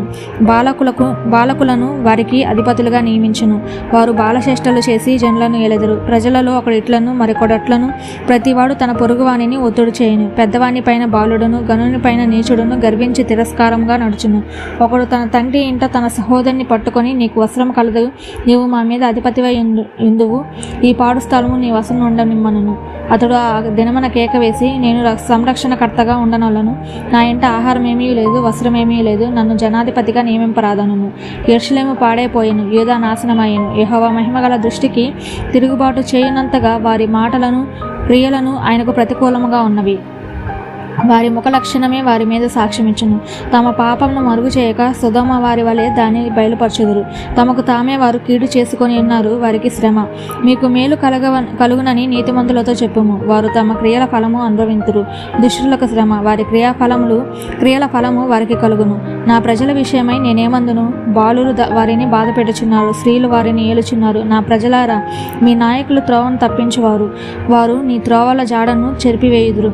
యెహోవా వాదించుటకు నిలవబడి ఉన్నాడు, జనములను విమర్శించుటకు లేచి ఉన్నాడు. యెహోవా తన జనుల పెద్దలను వారి అధిపతులను విమర్శింపవచ్చుచున్నాడు. మీరే ద్రాక్ష తోటలను తినివేసిరి, మీరు దోచుకొనిన దరిద్రుల సొమ్ము మీ ఇండ్లలోనే ఉన్నది. నా ప్రజలను నలగొట్టి మీరేమి చేయుదురు? బేదల ముఖములను నూరి మీరేమి చేయుదురు అని ప్రభువును సైన్యములకు అధిపతి యెహోవా సెలవిచ్చుచున్నాడు. మరియు యెహోవా సెలవిచ్చినదేమనగా, సియోను కుమార్తెలు గర్విష్ఠురాండ్రై మెడచాచి నడుచుచు ఓర చూపులు చూచుచు కులుకుతో నడుచుచు తమ కాళ్ళ గజ్జలను మ్రోగించుచున్నారు. కాబట్టి ప్రభు సియోను కుమార్తెల నడినెత్తి బోడి చేయును. యెహోవా వారి మానమును బయలుపరచును. ఆ దినమున యెహోవా గల్లుగల్లుమన్న వారి పాదభూషణములను, సూర్యబింబ భూషణములను, చంద్రవంకలను, భూషణములను, కన్నభూషణములను, కడియములను, నాణ్యమైన ముసుకులను, కుళ్ళాయిలను, కాళ్ళ గొలుసులను, వడ్డానములను, పరిమళ ద్రవ్యపు భరిణలను, రక్షారేకులను, ఉంగరములను, ముక్కు కమ్ములను, ఉత్సవ వస్త్రములను, ఉత్తరీయములను, పైటలను, సంచులను, చేతి అద్దములను, సన్నపు నారతో చేసిన ముసుకులను, పాగాలను, శాలువాలను తీసివేయును. అప్పుడు పరిమళ ద్రవ్యమునకు ప్రతిగా మురుగుడును, నడికట్టుకు ప్రతిగా త్రాడును, అల్లిన జడకు ప్రతిగా బోడుతలయు, ప్రశస్తమైన పై వస్త్రమునకు ప్రతిగా గోనపట్టయు, అందమునకు ప్రతిగా వాతయు ఉండును. ఖడ్గము చేత మనుషులు కూలుదురు, యుద్ధమున నీ బలాద్యులు పడుదురు. పట్టణపు గుమ్మములు బాధపడి దుఃఖించును, ఆమె ఏమీ లేనిదే నేల కూర్చుండును. 4వ అధ్యాయము. ఆ దినమున 7 స్త్రీలు ఒక పురుషుని పట్టుకొని, మేము మా అన్నమే తిందుము, మా వస్త్రములే కట్టుకుందుము, నీ పేరు మాత్రము మాకు పెట్టి మా నింద తీసివేయమని చెప్పుదురు. ఆ దినమున యెహోవా చిగురు మహిమయు భూషణమగును. ఇశ్రాయేలులో తప్పించుకొనిన వారికి భూమి పంట అతిశాశ్వతముగాను శుభలక్షణముగాను ఉండును. సియోనులో శేషించిన వానికి, యెరూషలేములో నిలవబడిన వానికి, అనగా జీవము పొందుటకై యెరూషలేములో దాఖలైన ప్రతి వానికి పరిశుద్ధుడని పేరు పెట్టుదురు. తీర్పు తీర్చు ఆత్మ వలనను దహించు ఆత్మ వలనను ప్రభు సియోను కుమార్తెలకున్న కల్మషంను కడిగివేయినప్పుడు యెరూషలేమునకు తగిలిన రక్తము దాని మధ్య నుండి తీసివేసి దాన్ని శుద్ధి చేసినప్పుడు సియోను కొండలో నుండి ప్రతి స్థలము మీదను దాని ఉత్సవ సంగముల మీదను పగలు మేఘ ధూపములను రాత్రి అగ్నిజ్వాల ప్రకాశమును యెహోవా కలుగజేయును. మహిమ అంతటి మీద వితానముండును. పగలు ఎండకు నీడగాను, గాలివానకు ఆశ్రయంగాను, చాటుగాను పర్ణశాల ఒకటి ఉండును. 5వ అధ్యాయము. నా ప్రియుని గురించి పాడేదని వినుడి. అతని ద్రాక్ష తోటలను బట్టి నాకు ఇష్టడైన వాని గురించి పాడేదని వినుడి. సత్తువ భూమి గల కొండ మీద నా ప్రియునికి ఒక ద్రాక్ష తోట ఉండెను. ఆయన దాన్ని బగ్గుగా త్రవ్వి రాళ్లను ఏరి అందులో శ్రేష్టమైన ద్రాక్ష తీగలను నాటించెను. దాని మధ్యను బురుజు ఒకటి వేయించి ద్రాక్ష తోటిని తొలిపించెను. ద్రాక్ష పండ్లు ఫలింపవలనని ఎదురు చూచుచుండెను గాని అది కారు ద్రాక్షాలు కాచెను. కావున యెరూషలేము నివాసులారా, యూదావారులారా, నా ద్రాక్ష తోట విషయము నాకు న్యాయము తీర్చవలనని మిమ్మల్ని వేడుకొంచున్నాను. నేను నా ద్రాక్ష తోటకు చేసిన దానికంటే మరేమి దానికి చేయగలను? అది ద్రాక్ష పండ్లు కాయనని నేను కనిపెట్టినప్పుడు అది కారు ద్రాక్షలు కాయటకు కారణమేమి? ఆలోచించుడి. నేను నా ద్రాక్ష తోటకు చేయబో కార్యమును మీకు తెలియజెప్పెదను. నేను అది మేసివేయబడినట్లు దాని కంచెను కొట్టివేసేదను. అది త్రొక్కబడినట్లు దాని గోడను పగలగొట్టి దాన్ని పాడు చేసేదను. అది శుద్ధి చేయబడదు, ఒక పారతో తవ్వబడదు. దానిలో గచ్చపదులను బలు రక్కాసి చెట్లను బలిసి ఉండును. దాని మీద వర్షింపవలదని మేఘములకు ఆజ్ఞ ఇచ్చేదను. ఇశ్రాయేలు వంశము సైన్యములకు అధిపతి యెహోవా ద్రాక్ష తోట, యూదా మనుషులు ఆయనకి ఇష్టమైన వనము. ఆయన న్యాయము కావాలని చూడగా బలత్కారం కనబడెను, నీతి కావాలని చూడగా రోదనము వినబడెను. స్థలము మిగలకుండా మీరు మాత్రమే దేశంలో నివసించినట్లు ఇంటికి ఇల్లు కలుపుకొని పొలమునకు పొలము చేర్చుకొని మీకు శ్రమ. నేను చెవులారా విన్నట్లు సైన్యములకు అధిపతి యెహోవా స్పష్టంగా ఈ మాట నాతో సెలవిచ్చెను. నిజముగా గొప్పవియు దివ్యమైనవియునైన ఇండ్లు అనేకములు నివాసములు లేక పాడైపోవును. 10 ఎకరముల ద్రాక్ష తోట ఒక కుంచెడు రసమిచ్చును. 2 గింజల పంట ఒక పాడి అగును. మద్యము త్రాగుదమని వేకువనే లేచి ద్రాక్ష రసము తమకు మంట పుట్టించే వరకు చాలా రాత్రి వరకు పానము చేయవారికి శ్రమ. వారు సితార, స్వరమండల, తంబూర, సన్నాయిలను వాయించుచు ద్రాక్ష రసము త్రాగుచు విందు చేయుదురు గాని యెహోవా పని యోచింపరు. ఆయన హస్తకృత్యములను లక్ష్య పెట్టరు. కావున నా ప్రజలు జ్ఞానం లేకయే చెరపట్టబడి పోవుచున్నారు. వారిలో గనులైన వారు నిరాహారులుగా ఉన్నారు. సామాన్యులు దప్పిచేత జ్వరపీడితులగుదురు. అందుచేతనే పాతాళము గొప్ప ఆశ పెట్టుకొని అపరిమితముగా తన నోరు తెరచుచున్నది. వారిలో గనులను, సామాన్యులను, ఘోషణ చేయువారును, హర్షించువారును పడిపోదురు.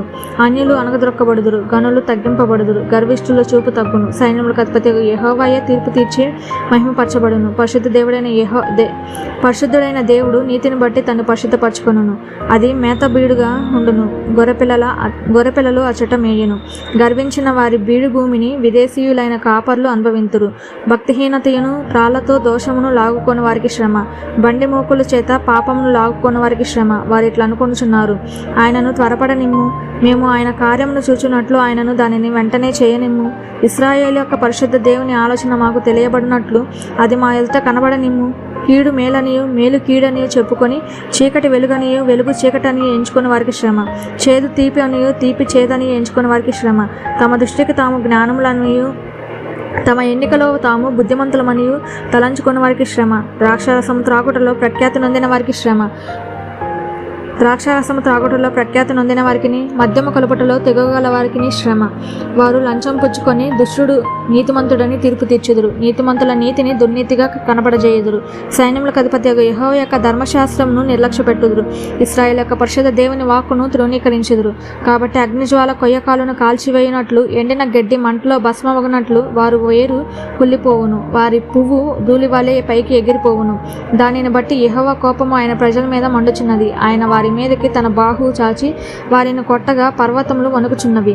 వీధుల మధ్యను వారి కళేబరములు పెంటవలె పడి ఉన్నవి. ఇంతగా జరిగినను ఆయన కోపము చల్లారలేదు. ఆయన బాహు ఇంకనూ చాపబడి ఉన్నది. ఆయన దూరముగానున్న జనములను పిలుచుటకు ధ్వజమునెత్తును. భూమి అంతము నుండి వారిని రప్పించుటకు ఈలగొట్టును. అదిగో వారు త్వరపడి వేగంగా వచ్చుచున్నారు. వారిలో అలసిన వాడైనను త్రొట్టిల్లు వాడైనను లేడు. వారిలో ఎవడనూ నిద్రపోడు, కునుకడు. వారి నడికట్టు విడిపోదు, వారి పాదరక్షల వారు తెగిపోదు. వారి బాణములు వాడిగలవి, వారి విండ్లన్నీ ఎక్కు పెట్టబడి ఉన్నవి. వారి గుర్రముల డెక్కలు శకుముఖ రాళ్లతో సమానములు. వారి రథ చక్రములు సుడిగాలి తిరుగునట్టు తిరుగును. ఆడు సింహం గర్జించినట్లు వారు గర్జించుదురు.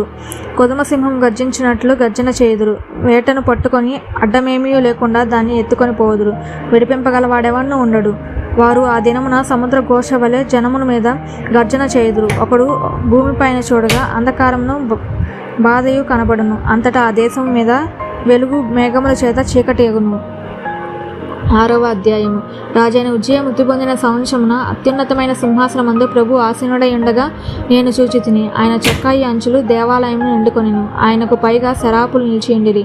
ఒక్కొక్కరికి 6 రెక్కలుండెను. ప్రతివాడు 2 రెక్కలతో తన ముఖమును, 2 తన కాళ్ళను కప్పుకొనుచు 2 ఎగుచుండెను. వారు సైన్యములకు అధిపతి యెహోవా పరిశుద్ధుడు పరిశుద్ధుడు పరిశుద్ధుడు, సర్వలోకము ఆయన మహిమతో నిండి ఉన్నదని గొప్ప స్వరముతో గాన ప్రతిగానములు చేయుచుండిరి. వారి కంఠ స్వరము వలన గడప కమ్మలు పునాదులు కదులుచు మందిరము ధూపము చేత నిండగా నేను అయ్యో, నేను అపవిత్రమైన పెదవులు గలవాడను, అపవిత్రమైన పెదవులు గల జనుల మధ్య నివసించువాడను. నేను నశించి తిని రాజును సైన్యములకు అధిపతి యెహోవాను నేను కన్నులారా చూచి తిననుకొంటిని. అప్పుడు ఆ శరాపులలో ఒకడు తాను బలిపీఠం మీద నుండి కారుతో తీసిన నిప్పును చేత పట్టుకొని నా ఎద్దకు ఎగిరి వచ్చి నా నోటికి దాన్ని తగిలించి, ఇది నీ పెదవులకు తగిలిన గనుక నీ పాపమునకు ప్రాయచిత్తమాయెను, నీ దోషము తొలగిపోయెను అనెను.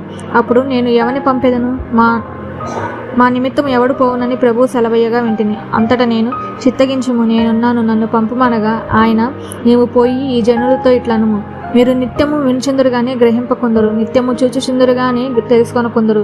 వారు కన్నులతో చూచి చెవులతో విని హృదయంతో గ్రహించి మనస్సు మార్చుకొని స్వస్థత పొందకపోవునట్లు ఈ జనుల హృదయము క్రొవ్వు చేసి వారి చెవులు మందపరిచి వారి కన్నులు మూయించుమని చెప్పెను.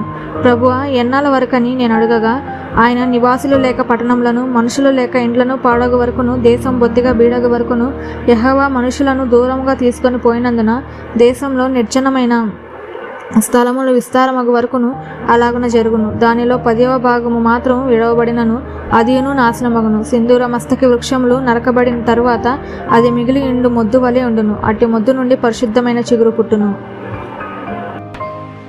7వ అధ్యాయము. యూదా రాజైన ఉజ్జియా మనుమడును యోతాము కుమారుడనైన ఆహాజు దినములలో సిరియా రాజైన రెజీనును ఇశ్రాయేలు రాజును రెమల్యా కుమారుడనైన పెహాకును యుద్ధము చేయవాలని యెరూషలేము మీదకి వచ్చిరి గాని అది వారి వలన కాకపోయాను. అప్పుడు సిరియానీయులు ఎఫ్రాయిమీయులను తోడు చేసుకుందని దావీదు వంశస్థులకు తెలపబడగా గాలికి అడవి చెట్లు కదిలినట్లుగా వారి హృదయమును వారి జనుల హృదయమును కదిలేను.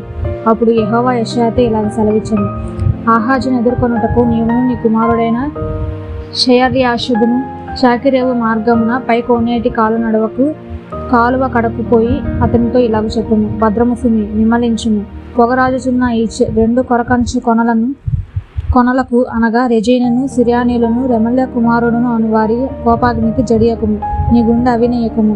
సిరియాయు ఎఫ్రాయిము రెమల్యా కుమారుడును నీకు కీడు చేయవనని ఆలోచించు మనము యూదా దేశం మీదకి పోయి దాని జనులను భయపెట్టి దాని ప్రాకారములను పడగొట్టి 70 వాని కుమారుని దానికి రాజుగా నియమించదము రండని చెప్పుకోండి. అయితే ప్రభువైన యెహోవా ఇలాగ సెలవిచ్చుచున్నాడు, ఆ మాట నిలువదు, జరగదు. దమస్కు సిరియా రాజధాని, దమస్కునకు రెజీను రాజు.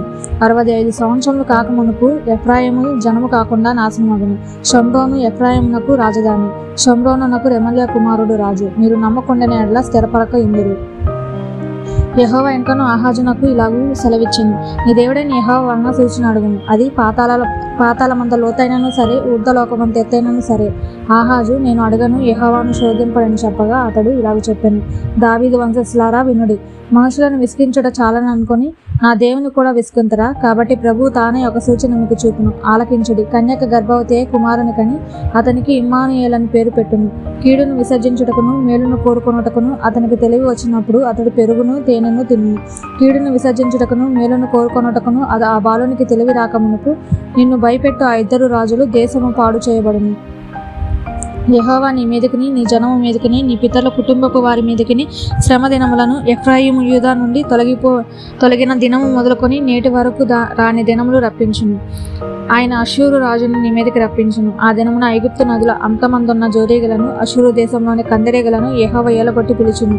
అవి అన్నీ వచ్చి మెట్టల లోయలలోను బండల సందులలోను ముళ్ళ పొదలన్నిటిలోను గడ్డి బిళ్ళలన్నిటిలోనూ దిగి నిలుచును.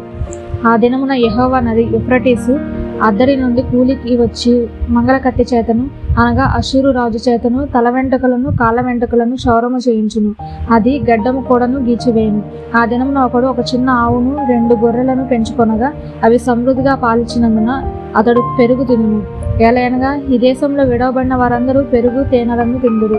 ఆ దినమున 1000 వెండి నాణెములు విలువగల 1000 ద్రాక్ష చెట్లుండి ప్రతి స్థలమును గచ్చ పొదలను బలురక్కాసి చెట్లను పెరుగును. ఈ దేశమంతయు గచ్చ పొదలతోనూ బలురక్కాసి చెట్లతోనూ నిండి ఉండును. గనుక బాణములను విండ్లను చేత పట్టుకొని జనులు అక్కడికి పోవుదురు. పార చేత త్రవ్వబడుచుండిన కొండలన్నిటిలోనున్న బలురక్కాసి చెట్ల భయము చేతను గచ్చ పొదల భయము చేతను జనులు అక్కడికి పోరు. అది ఎడ్లను తోటలను తోలుటకును గొర్రెలు త్రొక్కుటకును ఉపయోగమగును. 8వ అధ్యాయము.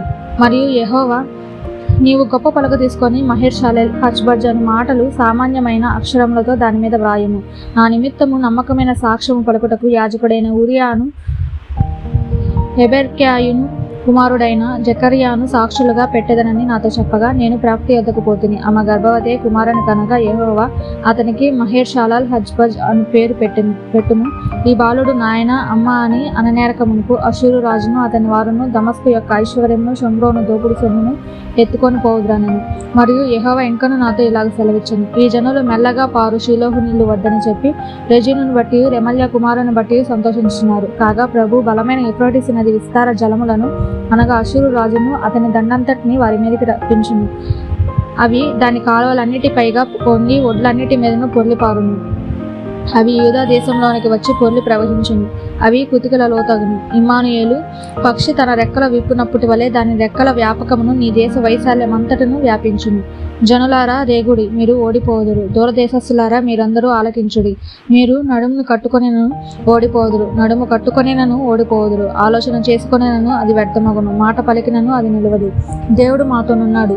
ఈ జనుల మార్గమున నడవకూడదని యెహోవా బహుబలముగా నాతో చెప్పి ఉన్నాడు. నన్ను గద్దించి ఈ మాట సెలవిచ్చును. ఈ ప్రజలు బందుకట్టు అని చెప్పబడినదంతయు బందుకట్టు అనుకొనకుడి. వారు భయపడు దానికి భయపడకుడి, దానివల్ల దిగులు పడకుడి. సైన్యములకు అధిపతి యెహోవాయే పరిశుద్ధుడు అనుకున్నాడు. మీరు భయపడవలసిన వాడు ఆయనే, ఆయన కోసమే దిగులు పడవలను. అప్పుడు ఆయన మీకు పరిశుద్ధ స్థలముగా నుండును. అయితే ఆయన ఇశ్రాయేలు యొక్క రెండు కుటుంబములకు తగులు రాయిగాను అభ్యంతరము కలిగించు బండగాను ఉండును. యెరూషలేము నివాసులకు బోనుగాను చిక్కువలగాను ఉండును. అనేకులు వాటికి తగిలి త్రొట్టిల్లుచు పడి కాళ్ళు చేతులు విరిగి చిక్కబడి పట్టబడుదురు. ఈ ప్రమాణ వాక్యమును కట్టుము, ఈ బోధను ముద్రించి నా శిష్యులకు అప్పగింపును. యాకోబు వంశమునకు తన ముఖమును మరుగు చేసుకొను. యెహోవాను నమ్ముకొను, నేను ఎదురు చూచుచున్నాను. ఆయన కొరకు నేను కనిపెట్టుచున్నాను. ఇదిగో నేనును యెహోవా నాకిచ్చిన పిల్లలను సియోను కొండ మీద నివసించే సైన్యములకు అధిపతి యెహోవా వలన సూచనలుగాను మహత్కార్యములుగాను ఇశ్రాయేలీల మధ్య ఉన్నాము. వారు మిమ్మల్ని చూచి కన్న పిశాచి గల వారి యొద్దకును కిచకిచలాడి గొనుగు మంత్రజ్ఞుల యొద్దకును వెళ్ళి విచారించుడని చెప్పినప్పుడు, జనులు తమ దేవుని యొద్దనే విచారింపవద్దా? సజీవుల పక్షంగా చచ్చిన వారి యొద్దకు వెళ్ళవదగున ధర్మశాస్త్రమును ప్రమాణ వాక్యమును విచారించుడి. ఈ వాక్య ప్రకారము వారు బోధించని ఎడల వారికి అరుణోదయము కలగదు. అట్టివారు ఇబ్బంది పడుచు ఆకలిగొని దేశ సంచారము చేయుదురు. ఆకలిగొనుచు వారు కోపపడి తమ రాజు పేరును తమ దేవుని పేరును శాపములు పలుకుచు మీద చూతురు. భూమి తట్టు తేరి చూడగా బాధలను అంధకారమును దుస్సహాయమైన వేదనయు కలుగును. వారు గాఢాంధకారంలోనికి తోలివేయబడుదురు. 9వ అధ్యాయం. అయినను వేదన పొందిన దేశం మీద మబ్బు నిలవలేదు. పూర్వకాలమున ఆయన జబూలూను దేశమును నఫ్తాలి దేశమును అవమానపరచెను. అంత్యకాలమున ఆయన సముద్ర ప్రాంతమును అనగా యొర్దాను అద్దరిని అన్యజనుల గలిలయ ప్రదేశమును మహిమగల దానిగా చేయుచున్నాడు. చీకటిలో నడుచు జనులు గొప్ప వెలుగును చూచుచున్నారు. మరణ ఛాయగల దేశ నివాసుల మీద వెలుగు ప్రకాశించును. నీవు జనమును విస్తరింపజేయుచున్నావు, వారి సంతోషమును వృద్ధిపరచుచున్నావు. కోతకాలమున మనుషులు సంతోషించినట్లు దోపుడు సొమ్ము పంచుకొని వారు సంతోషించినట్లు వారు నీ సన్నిధిని సంతోషించుచున్నారు. మిద్యాను దినమున జరిగినట్లు వారి బరువు కాడిని నీవు విరిచి ఉన్నావు. వారి మెడను కట్టుకరను వాని తోలు వాని కొరడాలను విరిచి ఉన్నావు. యుద్ధపు సందడి చేయు యోధులందరి జోళ్లను రక్తంలో పొర్లింపబడిన వస్త్రములను అగ్నిలో వేయబడి దహింపబడును. ఏలయనగా మనకు శిశువు పుట్టెను, మనకు కుమారుడు అనుగ్రహింపబడెను. ఆయన భుజము మీద రాజ్యభారం ఉండెను. ఆశ్చర్యకరుడు, ఆలోచనకర్త, బలవంతుడైన దేవుడు, నిత్యుడగు తండ్రి, సమాధానకర్తయగు అధిపతి అని అతనికి పేరు పెట్టబడును. ఇది మొదలుకొని మితి లేకుండా దానికి వృద్ధియు క్షేమమును కలుగునట్లు సర్వకాలము దావీదు సింహాసనమును రాజ్యమును నియమించును. న్యాయము వలనను నీతి వలనను రాజ్యమును స్థిరపరచుటకు అతడు సింహాసనాసీనుడై రాజ్య పరిపాలన చేయును. సైన్యములకు అధిపతి యెహోవా ఆసక్తి కలిగి దీనిని నెరవేర్చును. ప్రభు యాకోబు విషయమే వర్తమానం పంపగా అది ఇశ్రాయేలు వరకు దిగివచ్చి ఉన్నది. అది ఎఫ్రాయిమునకును షోమ్రోను నివాసులకును ప్రజలకందరికీ తెలియవలసి ఉన్నది. వారు ఇటుకలతో కట్టినది పడిపోయిను, చెక్కిన రాళ్లతో కట్టుదము రండి, రావి కర్రతో కట్టినది నరకబడెను, వాటికి మారుగా దేవదారు కర్రను వేయుదము రండని అతిశయపడి గర్వంతో చెప్పుకొనుచున్నారు. యెహోవా వాని మీదకి రెజీనును విరోధులైన వారిని హెచ్చించుచు వారి శత్రువులను రేపుచున్నాడు. తూర్పున సిరియాయు పడమట ఫిలిష్తీయులను నోరు తెరచి ఇశ్రాయేలును మింగవలవని ఉన్నారు. ఇలాగ జరిగినను ఆయన కోపము చల్లారలేదు, ఆయన బాహు ఇంకనూ చాపబడి ఉన్నది. ఆయనను జనులు తాము కొట్టిన వాని తట్టు తిరుగుటలేదు. సైన్యములకు అధిపతి యెహోవాను వెదకరు. కావున యెహోవా ఇశ్రాయేలులో నుండి తలను తోకను తాటికమ్మను రేళ్లను ఒక దినమున కొట్టివేయును. పెద్దలను గనులను తల, కలలాడు ప్రవక్తలు తోక. ఈ జనుల నాయకులు త్రోవ తప్పించువారు, వారిని వెంబడించువారు వారి చేత మింగివేయబడుదురు. వారందరూ భక్తిహీనులను దుర్మార్గులనై ఉన్నారు, ప్రతి నోరు దుర్భాషలాడును. కాబట్టి ప్రభువు వారి యవనులను చూచి సంతోషింపడు. వారిలో తల్లిదండ్రులు లేని వారి ఎందైనను, వారి విధవరాండ్ర ఎందైనను జాలిపడడు. ఇలాగ జరిగినను ఆయన కోపము చల్లారలేదు, ఆయన బాహు ఇంకను చాపబడి ఉన్నది. భక్తిహీనత అగ్ని వల్లే మండుచున్నది, అది గచ్చ పొదలను బలు రక్కసి చెట్లను కాల్చి అడవి పొదలలో రాజును అవి దట్టమైన పొగ వలె చుట్టుకొనుచు పైకి ఎగయును. సైన్యములకు అధిపతి యెహోవా ఉగ్రత వలన దేశము కాలిపోయెను. జనులను అగ్నికి కట్టెల వలె ఉన్నారు, ఎడారిలో ఒకరినొకడు కరుణింపడు. కుడి పక్కన ఉన్న దాన్ని పట్టుకొందరు గాని ఇంకను ఆకలిగొని ఉందురు, ఎడమ పక్కన ఉన్న దాన్ని భక్షించుదురు గాని ఇంకను తృప్తి పొందక ఉందురు.